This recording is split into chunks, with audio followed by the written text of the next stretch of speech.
विधानसभेत विरोधकांनी बहिष्कार टाकला होता शपथविधीला, मात्र समाजवादी पक्षाचे 2 आणि कम्युनिस्ट पक्षाचे आणि तुमचे बापू पठारे जे आमदार आहेत त्यांनी शपथविधी घेतलाय.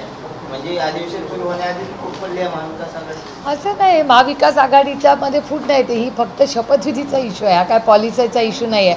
इंडिया अलायन्समध्ये आम्ही सगळे एकत्र, आता उत्तर प्रदेशमध्ये जो मोठा इश्यू चाललेला आहे त्याच्यात अखिलेश यादवांबरोबर आम्ही ताकदीने त्यांच्याबरोबर आहोत. संबलची जी केस झाली त्याच्यामुळे एखाद्या शपथविधीमध्ये एखाद्याने शपथ घेतली म्हणून काय अलायन्समध्ये एवढा मोठा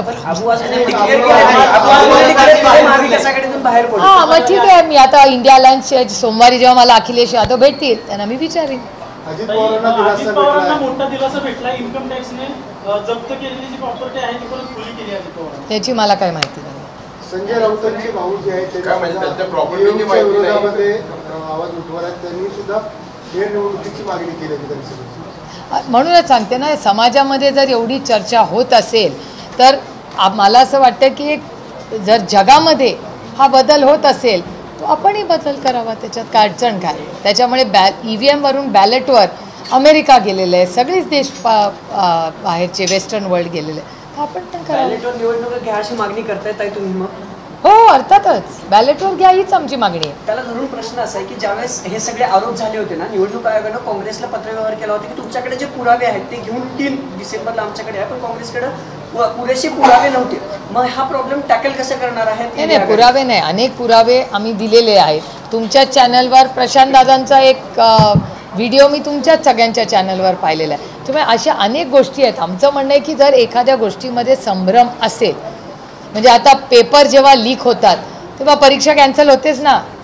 ते का लीक होतात, कुणामुळे लीक होतात, कसे लीक होतात, ह्यात अजून आम्ही शोधतोय. त्याच्यामुळे आम्ही म्हणतो की एखादी गोष्ट जर पारदर्शकपणे करतायत आणि जगामध्ये तो बदल झालेला आहे तर तो आपणही करावा, एवढीच अपेक्षा आमची, एवढीच मागणी आहे.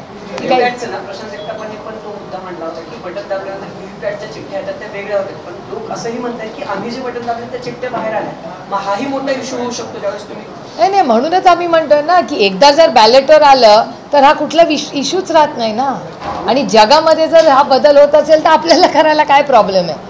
आपण वेस्टर्न वर्ल्ड AI ह्याच्यावर एवढं काम आता सगळं जगाबरोबर करतोय आहे तर हाही करावा.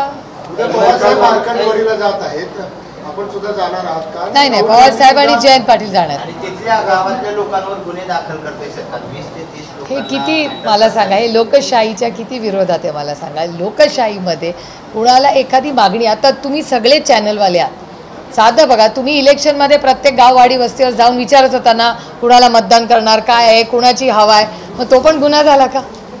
एखादी प्रोसेस, आणि ती प्रोसेस सरकार थांबवते, इलेक्शन कमिशन थांबत नाही, सरकार थांबवते. एखाद्या गावामध्ये एखादी ॲक्टिव्हिटी करायला जायचं असेल, एखादं ड्रिल घ्यायचं असेल, त्याच्यात गुन्हा कुठे येतो, कसा असू शकतो? आणि तो संविधानाच्या चौकटीतली ॲक्टिव्हिटी आहे ना ती.